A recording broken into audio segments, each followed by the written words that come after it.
Você já se perguntou como é possível alguém passar de escravo a milionário?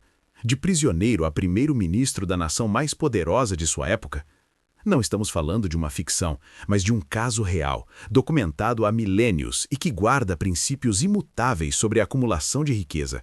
José do Egito não apenas sobreviveu a traições, escravidão e prisão, mas emergiu como o arquiteto financeiro que salvou o império da fome e construiu uma fortuna colossal. O que ele sabia que a maioria não sabe? A resposta não está em um dom místico, mas em um framework mental específico, uma sequência de decisões que você pode decodificar e aplicar a partir de hoje. Prepare-se, porque nos próximos minutos você não vai apenas ouvir uma história antiga, você vai desbloquear um sistema de 5 etapas, testado pelo tempo, que opera independentemente de crises ou mercados voláteis. E o primeiro segredo, o alicerce de tudo, começa no lugar mais improvável, não no palácio, mas no fundo de um poço. Antes de mergulharmos nesses 5 segredos, preciso que você faça uma pausa mental e reconheça algo crucial. A história de José é frequentemente contada como um conto moral ou religioso, mas essa abordagem apaga sua potência estratégica. Hoje, vou apresentá-la a você através de uma lente diferente, a da psicologia aplicada, da estratégia de gestão e do desenvolvimento de capital intelectual. Como mentor de teologia aplicada, meu trabalho é extrair dessas narrativas ancestrais os frameworks operacionais que elas contêm. E José, meus amigos, era um mestre da persuasão, da administração de recursos e da construção de autoridade.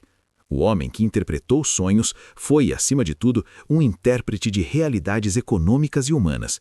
A pergunta que você deve fazer agora não é: isso é uma história verdadeira? Mas sim, quais são os mecanismos que ele acionou para obter resultados tão extraordinários? Sua concordância neste momento é vital, porque só com a mente aberta você perceberá que esses princípios não estão presos ao passado. Minha tese é clara e desafiadora. O sucesso de José na acumulação de riqueza foi 100% previsível, não por adivinhação, mas porque ele seguiu uma sequência lógica de ações baseadas em um caráter forjado na adversidade. Não foi sorte, não foi um milagre no sentido vago que costumam pregar, foi a aplicação metódica de 5 segredos que funcionam como engrenagens de uma máquina perfeita. O primeiro segredo é a autoridade construída na competência, não no título. O segundo, a leitura precisa da realidade, que chamamos de interpretação de contextos. O terceiro é a gestão de perdas e excedentes, ou a arte de administrar ciclos. O quarto, persuasão estratégica através da escuta. E o quinto, o ápice de tudo, legado como moeda definitiva. Você concorda que em qualquer empreendimento moderno, desde o mercado de ações até a gestão de uma pequena empresa, esses pilares fariam total diferença? Perceba como cada um deles nega a mentalidade de loteria e afirma a mentalidade de arquiteto. Portanto, o que vou entregar a você é mais do que uma palestra, é um mapa. Um framework linear, onde o passo A leva inevitavelmente ao passo B, desde que você tenha a disciplina de imitar a mentalidade, não apenas desejar os resultados. Muitos homens buscam atalhos e fórmulas mágicas, e essa busca desesperada os torna presas fáceis. José, pelo contrário, mesmo em sua situação mais vulnerável, nunca agiu como presa. Ele agiu como um estrategista que estava apenas temporariamente fora de posição. Esse é o insight revolucionário. A riqueza começou a ser acumulada no momento em que ele decidiu ser útil na casa de Potifar, não quando recebeu o anel de Faraó. Isso muda tudo, não é verdade? Porque transfere o poder para o que você pode controlar, sua atitude perante a tarefa imediata. Se você captou essa nuance, já deu o primeiro passo para fora da mentalidade de escassez. E o próximo passo é entender como ele transformou o serviço em autoridade. Vamos dissecar o primeiro segredo: autoridade construída na competência. José é vendido como escravo. Em qualquer lógica padrão, esse é o fim da linha. Mas observe sua primeira ação. Ele não faz o mínimo, não cultiva ressentimento, ele se torna o melhor administrador que a casa de Potifar já viu. Por quê? Porque ele entendeu instintivamente o princípio de Cialdini. A verdadeira autoridade não vem da imposição, vem da demonstração incontestável de capacidade. Potifar não deu autoridade a José. José tomou autoridade através da excelência. E isso fez com que Potifar quisesse conceder a ele o controle de tudo. Percebe a diferença? A autoridade concedida por terceiros é frágil. A autoridade conquistada pela competência é inquebrável. No seu trabalho, na sua empresa, você está buscando um cargo ou está construindo uma reputação de excelência que force os outros a reconhecerem sua autoridade? A resposta para essa pergunta define seu teto financeiro. E aqui entra uma técnica crucial que José dominou: a escuta ativa rotuladora, como ensina Chris Voss. Mesmo como escravo, ele não apenas cumpria ordens, ele observava, identificava necessidades não verbalizadas e resolvia problemas antes que fossem percebidos. Ele rotulava a realidade da casa. O senhor parece estar preocupado com a produtividade dos campos X e Y, e então apresentava uma solução. Essa habilidade de diagnosticar e verbalizar a necessidade do outro é um superpoder na construção de autoridade. Quando você rotula corretamente um desafio que seu chefe ou cliente nem havia formulado em palavras, você deixa de ser um funcionário e se torna um conselheiro indispensável. José fez isso de forma tão natural que a Bíblia resume dizendo: o Senhor abençoava a casa do egípcio por amor de José. A bênção era, na prática, o resultado visível de sua administração superior. Sua competência se tornou tão evidente que foi atribuída a um fator transcendental. E é exatamente isso que acontece quando você alia competência com percepção aguçada. Agora, avançamos para o segundo segredo: leitura precisa da realidade. José na prisão. Outro aparente fracasso. 2 funcionários do palácio chegam abatidos. A maioria veria 2 presos lamentáveis. José viu 2 oportunidades. Ele se aproxima e pergunta: por que hoje estão com um semblante triste? Essa pergunta é a porta de entrada para a aplicação do elogio sincero de Carnegie, que não é bajulação, mas reconhecimento genuíno de um estado emocional. Ele demonstrou interesse real, e então eles compartilham seus sonhos. Aqui está o pulo do gato. José não tinha bola de cristal. Sua interpretação foi um exercício avançado de leitura de contextos.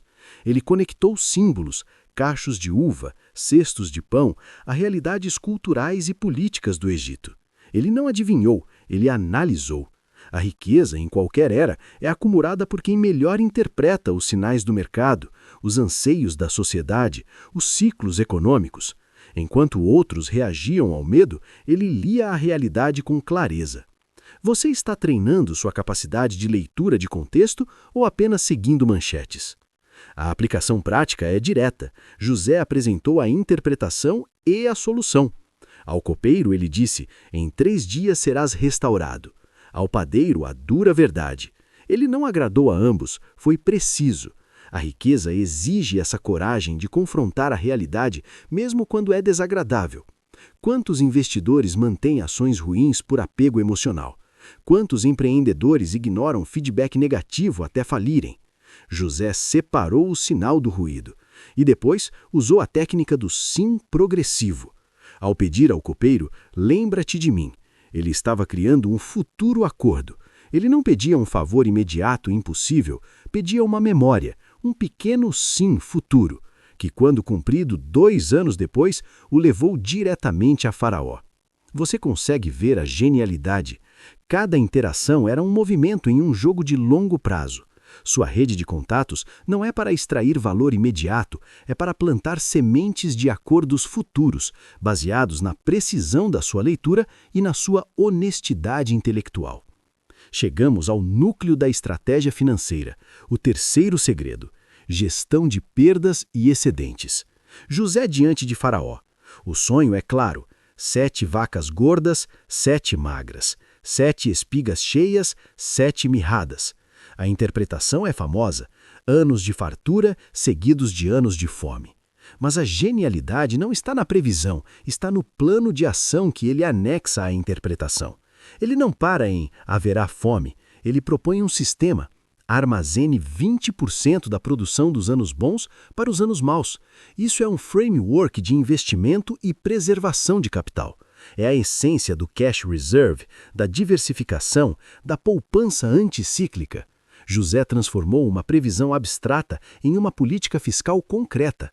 Ele entendeu que riqueza não é quanto você ganha nos anos bons, mas quanto você preserva para atravessar os anos maus. E mais, ele propôs uma taxação justa para um bem coletivo, o que lhe deu um controle logístico e econômico sobre todo o excedente do Egito. Você tem um plano de José para a sua vida financeira? Permita-me ilustrar com uma história real, de um homem que aplicou esse terceiro segredo e transformou sua vida. Chamo-o de Ricardo. Em 2015, Ricardo era um corretor de imóveis bem-sucedido, no auge do mercado. A leitura dele, porém, indicava sinais de saturação e endividamento alto na praça. Enquanto todos comemoravam as comissões gordas, ele fez a sua leitura da realidade. Decidiu que aquele era seu ano de vaca gorda. Em vez de trocar de carro e ampliar seu padrão de vida, ele fez o impensável. Pegou 30% de sua renda e a destinou a um fundo de liquidez imediata, um celeiro moderno. Ele resistiu às piadas dos colegas que o chamavam de mão fechada. Sua esposa questionou a decisão, mas ele, inspirado justamente por essa fase de José, manteve a disciplina. E então, 2016 chegou. A crise política e econômica estourou e o mercado imobiliário congelou. Onde estava a riqueza de Ricardo agora? Não nas comissões que deixou de ganhar, mas no celeiro. Aqui vem a virada de jogo, a aplicação do quarto segredo, persuasão estratégica através da escuta. Os colegas de Ricardo estavam desesperados, passando necessidade. Ricardo, com seu celeiro cheio, não foi ao mercado comprar propriedades baratas. Ainda não era a hora. Ele fez algo mais inteligente. Marcou cafés individuais com os corretores mais talentosos, mas agora quebrados, e usou a escuta ativa. Ele perguntava: como você está vendo esse mercado? Quais são suas maiores dificuldades agora? Ele rotulava: parece que a sensação é de completo desamparo, como se todo o seu conhecimento não servisse para nada. Ao fazer isso, ele conquistava a confiança. E então, fazia uma proposta.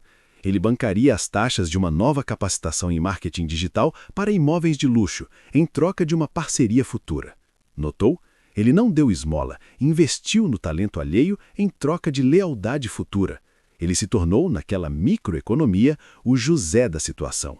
Ele leu o ciclo, preservou recursos e agora usava a persuasão para formar uma rede de aliados. O resultado? Quando o mercado começou a dar sinais de recuperação seletiva em 2019, Ricardo não estava sozinho.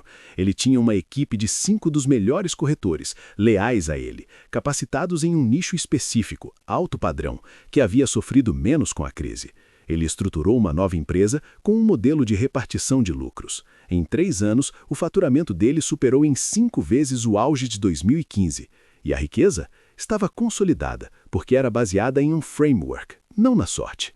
A história de Ricardo é a prova de que os segredos de José são atemporais. Ele aplicou a leitura de realidade, a gestão de excedentes e a persuasão por escuta. E isso nos leva diretamente ao quarto segredo formal, que ele já usou intuitivamente: a arte de ouvir para influenciar. Percebe como um princípio sustenta o outro? Isso não é coincidência, é a estrutura de uma mentalidade vencedora. Vamos fazer uma revisão rápida e crucial, porque conhecimento não aplicado é apenas entretenimento. Primeiro, autoridade pela competência. Você está buscando títulos ou está construindo uma reputação inquestionável na sua área? Segundo, leitura precisa da realidade. Você analisa contextos ou apenas reage a eventos? Terceiro, gestão de perdas e excedentes. Você tem um plano de 20% para os seus anos de vaca gorda? Quarto, persuasão estratégica pela escuta. Você pratica a escuta ativa e a rotulagem para construir acordos sólidos? E o quinto, que ainda vamos fechar com chave de ouro, legado como moeda definitiva. Agora, preciso que você dê o próximo passo. No canal do YouTube, eu detalho cada um desses segredos em vídeos-aula com cases modernos, planilhas de gestão de ciclos e técnicas de persuasão aplicadas a negociações.